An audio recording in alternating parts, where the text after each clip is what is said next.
Shalom Bapak Ibu, Saudara-saudara yang dikasihi Tuhan kita Yesus Kristus. Kita kembali bersama merenungkan kebenaran firman Tuhan yang adalah penuntun dan pertolongan bagi kita dalam menjalani hidup kita di tengah-tengah dunia ini bersama Tuhan. Saya akan membacakan nats bagi kita, Matius 20 ayat 28 dan 1 Petrus 4 ayat 10. Matius 20 ayat 28. Sama seperti anak manusia datang bukan untuk dilayani, melainkan untuk melayani dan untuk memberikan nyawanya menjadi tebusan bagi banyak orang. 1 Petrus 4 ayat 10.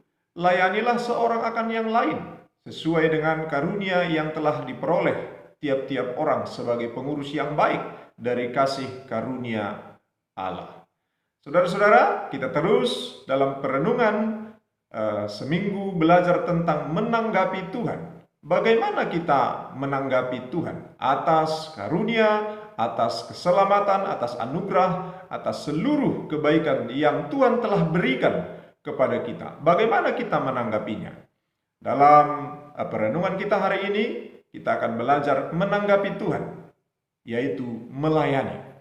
Melayani sebagai tanggapan kita atas anugerah keselamatan, atas karunia demi karunia, atas segala kebaikan Tuhan yang Tuhan telah berikan bagi kita.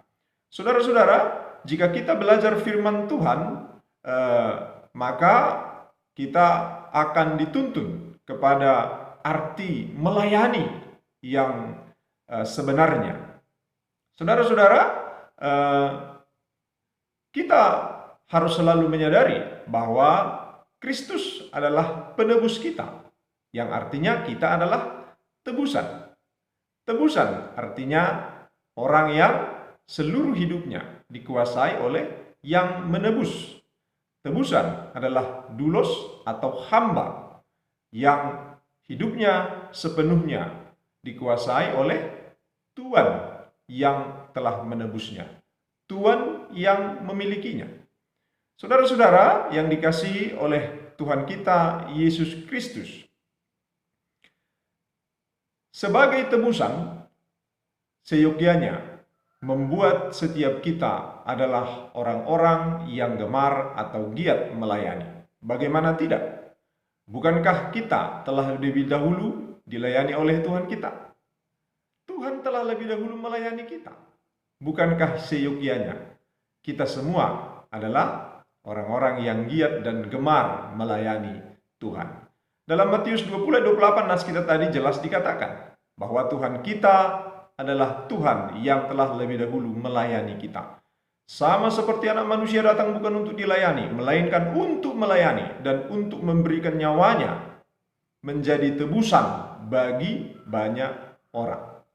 Saudara-saudara, bagaimana tanggapan kita atas Tuhan kita yang mulia itu sendiri telah melayani kita. Bahkan dalam melayani kita, Dia tidak hanya memberikan apa yang Dia punya. Dia tidak hanya memberikan pelayanan berdasarkan apa-apa yang dimilikinya. Bahkan dirinya sendiri diberikannya, diserahkannya, dipersembahkannya dalam rangka melayani kita. Saudara-saudara, Kristus telah menebus kita, melayani kita. Kata tebusan adalah seperti yang saya katakan tadi.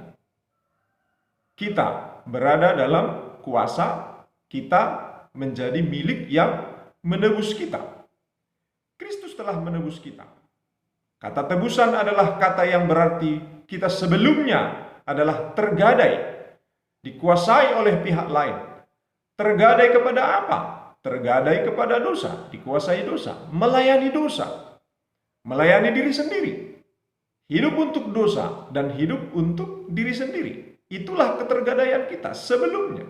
Tetapi Kristus telah menebus kita dari ketergadaian itu, dan kita menjadi orang yang bebas atau merdeka dari ketergadaian kita yang semula. Tetapi sebagai orang-orang yang percaya, kita harus selalu mengingat kita ini sudah ditebus. Bukankah kita adalah milik penebus kita itu? Jika kita adalah milik penebus kita, bukankah kita adalah hamba miliknya? Yang seyogyanya seluruh diri kita adalah milik penebus kita. Bukankah kita adalah orang-orang yang seyogyanya juga menghambakan diri atau melayani penebus kita itu. Saudara-saudara, dalam kehidupan sehari-hari, barang yang sudah tergadai, kita tidak boleh memakainya lagi untuk keperluan atau kepentingan kita. Kita harus tebus dulu, baru bisa kita pakai lagi, kita gunakan lagi, menjadi milik kita lagi. Dan jika kita sudah tebus, pasti kita gunakan, pasti kita pakai, kan begitu. Kalau bukan untuk dipakai, kalau tidak untuk dipakai, kalau tidak untuk digunakan lagi, untuk apa pula orang menebus sesuatu yang sudah tergadai? Saudara-saudara, apakah kita sudah menjadi orang yang dipakai oleh Allah?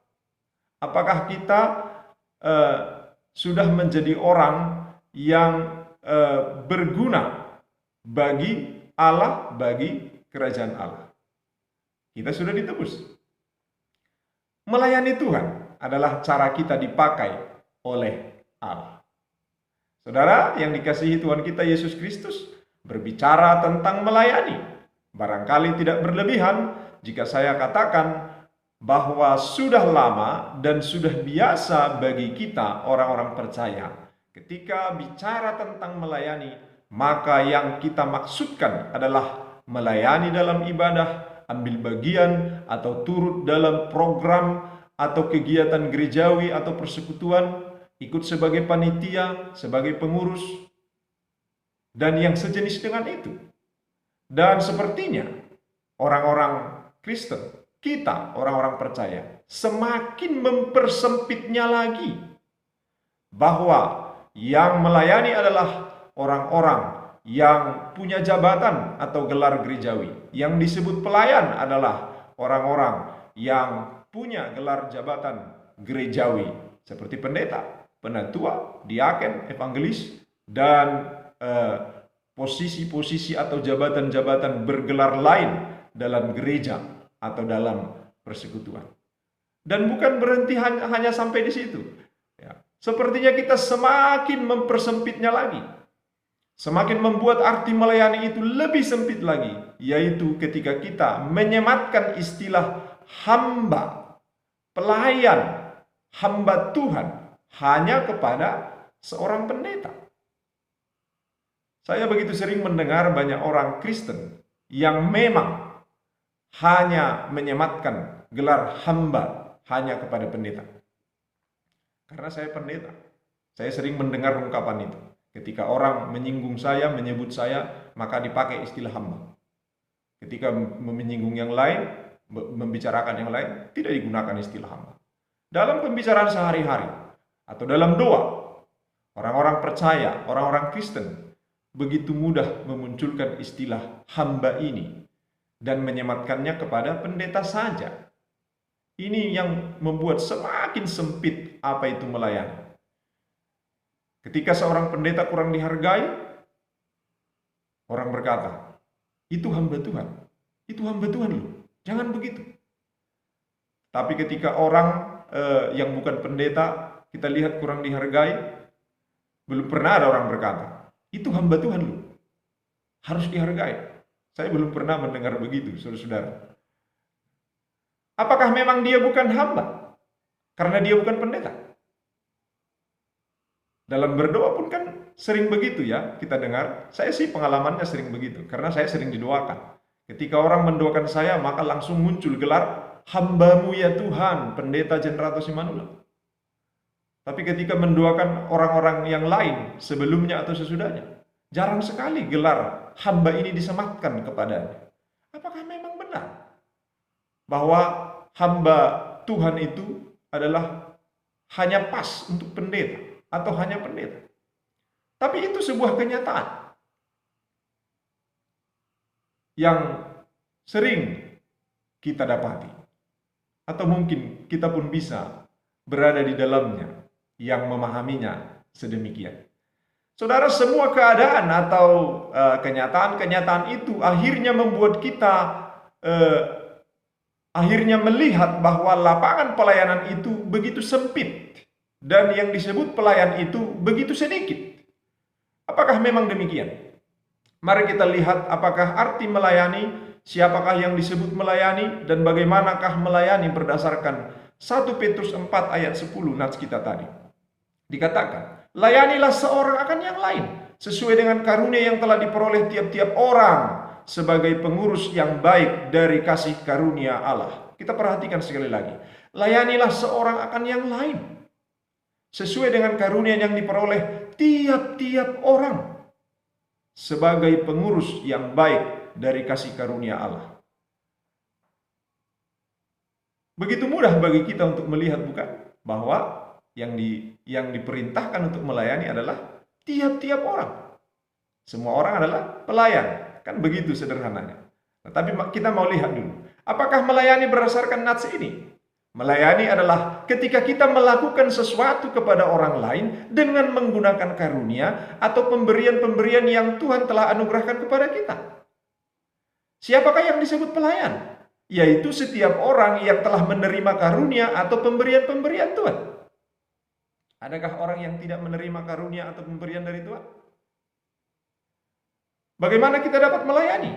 Dengan menggunakan karunia kita atau apa yang kita terima dari pemberian Tuhan dalam memperlakukan orang lain. Ketika kita menggunakan itu memperlakukan orang lain. Begitulah pelayanan. Begitulah kita melayani. Tetapi di sini pun saudara-saudara kita harus waspada supaya jangan jatuh kepada pengertian yang juga begitu sempit akan apa itu karunia. Layanilah seorang akan yang lain sesuai dengan karunia yang telah diperoleh tiap-tiap orang. Tadi firman Tuhan bilang begitu. Kita bisa jatuh kepada pemahaman karunia yang juga sempit, begitu sempit. Yang akhirnya yang membuat kita akhirnya melihat bahwa karunia yang dimaksud adalah karunia berkhotbah, karunia bernyanyi, dan karunia-karunia khusus.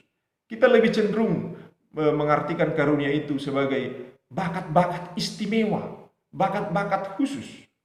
Saudara-saudara, kita harus melihat karunia ini dengan benar sesuai dengan arti yang melekat padanya. Kemampuan khusus, berkhotbah, bernyanyi, bermain musik, itu memang adalah karunia. Dan kemampuan khusus yang lain, itu memang adalah karunia. Tapi bukan berarti hanya itu yang disebut dengan karunia. Karunia, segala pemberian Tuhan, segala anugerah Tuhan yang diberikan kepada kita, semua itu adalah karunia. Itu sebabnya, apakah ada orang yang tidak menerima apapun dari Tuhan? Tentu tidak ada. Dan itu yang membuat tidak ada orang yang bukan hamba Tuhan, yang bukan melayani pelayan Tuhan, jika dia adalah orang percaya kepada Tuhan Yesus. Saudara-saudara, waktu kita adalah karunia. Tenaga kita adalah karunia, pikiran kita adalah karunia, harta kita adalah karunia, tubuh kita adalah karunia. Semuanya adalah karunia yang seyogianya kita pergunakan untuk memberkati orang lain. Ketika kita menggunakan semua itu untuk orang lain, itu adalah melayani. Begitulah kita harusnya mengartikan melayani dan mengartikan karunia itu. Karena itu semua kita adalah pelayan Tuhan. Karena kita semua adalah pelayan Tuhan, seyogianya semua kita adalah orang-orang yang giat melayani dengan apa yang ada pada kita. Kita telah lama dikurung oleh pengertian melayani yang begitu sempit itu. Dikurung oleh pengertian karunia yang begitu sempit itu. Sehingga lapangan pelayanan atau lowongan pelayanan pun menjadi begitu sempit bagi orang-orang Kristen. Di dalam kehidupan orang-orang Kristen. Padahal seluruh kehidupan kita adalah lapangan pelayanan. Karena kapanpun dan dimanapun kita bisa melayani dan seharusnya melayani. Kecuali kita tidak menerima apa-apa dari Tuhan. Kapanpun dan dimanapun, siapapun, kita semua orang percaya adalah pelayan. Dan sebagai pelayan, kita harus melayani. Berdasarkan nas ini, apakah melayani hanya dalam bentuk pelayanan yang formal, seperti melayani di ibadah, ikut dalam panitia atau suatu kegiatan gerejawi, menjadi pendeta atau majelis? Tentu bukan. Hanya itu. Melayani adalah ketika kita menggunakan karunia-karunia pemberian-pemberian Tuhan yang telah kita terima untuk melayani orang lain. Saudara-saudara, mari, apa yang kita miliki, mari gunakan itu dalam memperlakukan orang lain, dalam melayani satu sama lain. Mari masuk kepada kehidupan bahwa apa yang kita lakukan kepada orang lain adalah pelayanan. Mari masuk kepada kehidupan bahwa dalam memperlakukan orang lain, kita ingat, kita sedang melayani orang lain itu. Inilah kehidupan kita, melayani. Apapun yang kita lakukan, kita harus ingat, aku sedang melayani. Kiranya Tuhan menolong kita untuk bernyanyi, maksud saya, untuk melayani Tuhan kita. Amin. Shalom.